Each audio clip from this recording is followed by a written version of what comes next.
Pada Mbak Salsa yang terhormat, kalau Anda memang menantang Sahroni dan Sahroni tidak berani, saya gantian sekarang menantang Anda. Dan saya harap Anda berani, di mana tempatnya, waktunya kapan, ya di Komal siapa, karena ada di luar negeri, tentu kita online. Silakan tentukan waktunya dan topiknya. Buat Mbak Salsa atau akunnya adalah @salsa12, tetapi saya, sepertinya Anda melakukan cherry picking. Anda memilah-milah yang menguntungkan pilihan politik Anda. Anda tidak berdiri sebagai sosok yang bagaimana menilai secara objektif dengan menceritakan secara kronologis detail konstruk kejadian-kejadian sehingga masyarakat bisa tahu dan paham kenapa semua ini terjadi saat ini. Salah satu contoh Anda mengkritik tentang pemberantasan korupsi, tentang tingkah laku DPR, tentang tunjangan DPR. Kenapa Anda tidak menceritakan secara detail kronologis awalnya? Anda harusnya adil, Anda harusnya fair menceritakan ini. Bagaimana tentang tunjangan anggota DPR yang ditandatangani di masa Jokowi? Undang-undang MD3 sampai saat ini produk Jokowi. Kalau Anda mengatakan undang-undang itu menyalahkan DPR, Anda sepertinya harus belajar dulu tentang trias politika. Dan Mbak Salsa yang terhormat, saya men-challenge Anda. Saya menantang Anda untuk berdiskusi. Kemarin kan Anda menantang Sahroni, ya. Mungkin ya Sahroni tidak berani. Tapi gantian saat ini, kalau Anda memang gentle ya, gentlewoman mungkin karena Anda perempuan, saya men-challenge Anda, menantang Anda untuk berdiskusi tentang kehancuran demokrasi, penegakan hukum, dan pemberantasan korupsi di masa Jokowi. Buat Mbak Salsa atau akunnya adalah @salsa12, menarik menyimak postingan-postingan Anda, tetapi sayang, sepertinya Anda melakukan cherry picking. Anda memilah-milah yang menguntungkan pilihan politik Anda. Karena aku juga orang Indonesia dan aku masih warga negara Indonesia. Dan aku udah melihat kebrutalan pemerintah yang udah gila nggak ada obat ini, yang mereka udah nggak tahu malu, bener-bener nantangin masyarakatnya. Anda tidak berdiri sebagai sosok yang bagaimana menilai secara objektif dengan menceritakan secara kronologis detail konstruk kejadian-kejadian sehingga masyarakat bisa tahu dan paham kenapa semua ini terjadi saat ini. Salah satu contoh Anda mengkritik tentang pemberantasan korupsi, tentang tingkah laku DPR, tentang tunjangan DPR. Kenapa Anda tidak menceritakan secara detail kronologis awalnya? Pemberantasan korupsi contohnya. Anda tahu kerusakan yang dialami oleh Pak Prabowo saat ini adalah imbas dari kerusakan yang dilakukan oleh Jokowi di pemerintahan sebelumnya. Bagaimana Undang-Undang Nomor 19 Tahun 2019. Bagaimana KPK dilakukan bonsai, pembonsaian atau pengkerdilan. KPK tidak punya taring lagi ketika muncul Undang-Undang Nomor 19 Tahun 2019. Itu diperkuat dengan PP Nomor 42 Tahun 2020. Kenapa Mbak tidak ceritakan itu? Itu terkorelasi juga Mbak dengan bagaimana IPK kita, indeks persepsi korupsi kita oleh Transparansi Internasional yang mengalami stagnan di masa Jokowi. Belum lagi bagaimana kebijakan-kebijakan dia yang menimbulkan kontroversi luar biasa. Contoh PSN. Dari peraturan Presiden nomor 3, Perpres nomor 3 tahun 2016. Di mana diperkuat dengan Undang-Undang nomor 11 tahun 2020 munculnya Omnibus atau Cipta Kerja. Saat itu, Mbak, para aktivis melakukan judicial review dan sudah dibatalkan undang-undang itu. Tetapi Jokowi melakukan perlawanan dengan mengeluarkan Perpu nomor 2 tahun 2022. Diperkuat dengan Undang-Undang nomor 6 tahun 2023. Itu merusak semua sistem, Mbak. Perizinan pertambangan yang dulu berada di wilayah-wilayah provinsi masing-masing, sekarang diambil alih oleh pusat, gara-gara undang-undang itu. Anda paham nggak? Kenapa ketidakadilan ini terjadi? Undang-undang itu mengangkangi Undang-Undang Otonomi Daerah, Undang-Undang nomor 23 tahun 2004, yang junto Undang-Undang Otonomi Daerah juga nomor 32 tahun 2014. Kenapa tidak Anda katakan itu, Mbak? Kenapa tidak Anda ceritakan itu? Bahwa kehancuran saat ini adalah dampak bagaimana kehancuran sistem yang dilakukan oleh Jokowi di masa lalu. Anda harusnya adil, Anda harusnya fair menceritakan ini. Bagaimana tentang tunjangan anggota DPR yang ditandatangani di masa Jokowi? Undang-undang MD3 sampai saat ini produk Jokowi. Kalau Anda mengatakan undang-undang itu menyalahkan DPR, Anda sepertinya harus belajar dulu tentang trias politika. Dan Mbak Salsa yang terhormat, saya men-challenge Anda. Saya menantang Anda untuk berdiskusi. Kemarin kan Anda menantang Sahroni, ya. Mungkin ya Sahroni tidak berani. Tapi gantian saat ini, kalau Anda memang gentle ya, gentlewoman mungkin karena Anda perempuan, saya men-challenge Anda, menantang Anda untuk berdiskusi tentang kehancuran demokrasi, penegakan hukum, dan pemberantasan korupsi di masa Jokowi. Dan kita berdiskusi tentang konstitusi trias politika di negeri ini. Tantangan saya terbuka kepada Mbak Salsa yang terhormat. Kalau Anda memang menantang Sahroni dan Sahroni tidak berani, saya gantian sekarang menantang Anda. Dan saya harap Anda berani, di mana tempatnya, waktunya kapan, ya di Komal siapa, karena Anda di luar negeri, tentu kita online. Silakan tentukan waktunya dan topiknya. Jadi Mbak, jangan cherry picking. Anda seperti seolah-olah sekarang menjadi pahlawan kesiangan. Di mana Anda ketika masyarakat Rempang dikriminalisasi oleh kebijakan Jokowi tentang proyek PSN? Di mana suara Anda ketika petugas KPPS ratusan yang meninggal? Di mana suara Anda ketika KM 50, kilometer 50, ya, ditembak demikian luar biasa? Di mana suara Anda ketika ada ibu yang mengecor kakinya sendiri di Blora, memprotes kebijakan PSN yang dilakukan oleh pemerintahan Jokowi? Di mana suara Anda, Mbak? Sekarang Anda seolah-olah menjadi pahlawan. Anda cherry picking. Anda seperti seolah-olah ingin membersihkan dari rezim-rezim yang masa lalu yang selama 10 tahun menghancurkan negeri ini. Sekali lagi buat Mbak Salsa, tantangan terbuka saya buat Anda, silahkan tentukan waktunya. Saya akan ngikut apa yang Anda jadwalkan. Topik dan waktunya silakan tentukan. Jangan mau terpecah belah dengan orang model begini. Saya yang akan hadapi kamu, ya.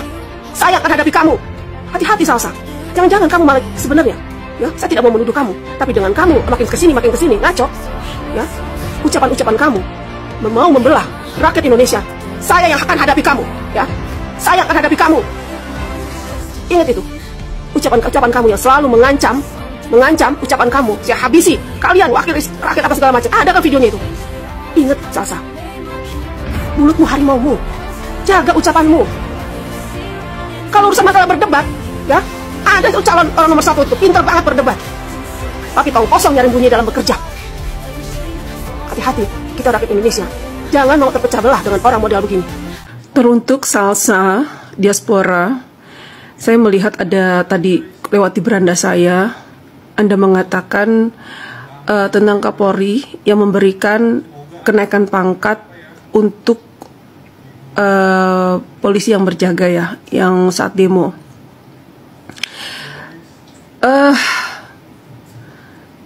Saya hanya bilang, dalam hal ini saya tidak setuju dengan Anda yang menolak kenaikan pangkat polisi yang bertugas, ya. Kalau saya setuju dinaikkan pangkatnya. Karena kenapa? Ini momen buat mereka, dimana untuk kenaikan pangkat yang seharusnya kita tidak pungkir, ya, tahulah untuk naik pangkat itu harus ada sekolah, harus biaya yang tidak sedikit dan sebagainya, ya kan? Dengan hal ini yang mereka tidak perlu mengeluarkan uang untuk kenaikan pangkat, itu membuat mereka bahagia banget, dan tentunya ada orang tua yang bangga, ya kan? Terus, di sini saya setuju dengan konten Anda, di mana dengan masyarakat yang juga yang kena akibat demo, ya, dibebaskan pajak. Kalau memang benar mereka membayar pajak, kita ajukan, kita kasih tuntutan juga untuk dibebaskannya pajak. Tapi saya yakin banyak yang tidak juga bayar pajak atau tidak dikenakan pajak, gitu. Karena pendapatan mereka juga kan di bawah rata-rata untuk penghasilan yang kena pajak. Hal itu yang saya ingin kritik. Tadinya saya pikir, tapi saya hati-hati dengan Anda, ya. Saya kasih hati-hati juga. Jangan kebablasan. Nanti Anda salah-salah berucap, langsung menyebut seseorang, nama seseorang, dan Anda belum mengumpulkan bukti yang kuat, nanti takutnya Anda kena undang-undang ITE, gitu.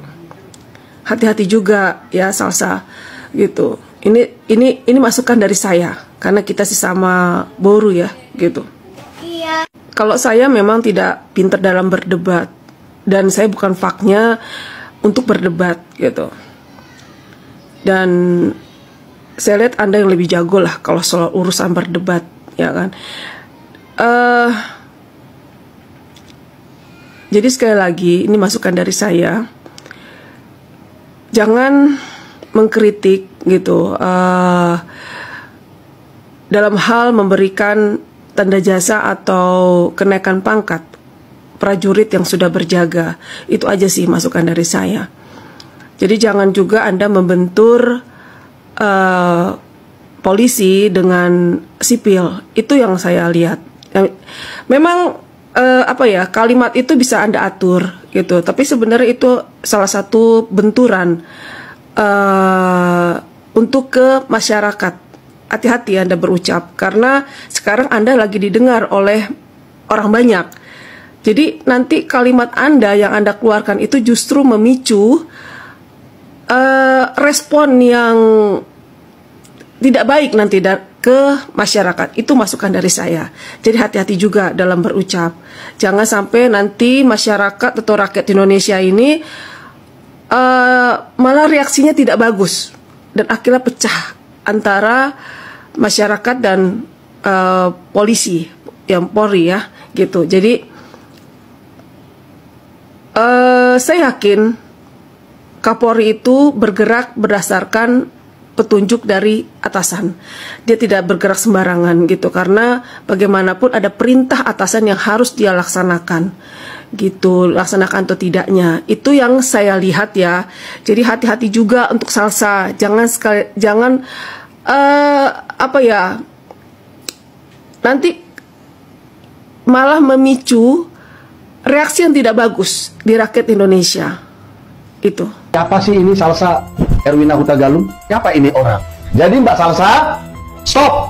Jangan provokasi negeri ini. Apalagi Anda ada di sebuah negara yang dimana negara itu anggota NATO. Anggota NATO lebih condong kepada Amerika. Sementara Presiden Prabowo sudah berapa kali jumpa dengan Putin yang adalah Rusia. Rusia dengan NATO itu berseberangan. Wassalamualaikum warahmatullahi wabarakatuh.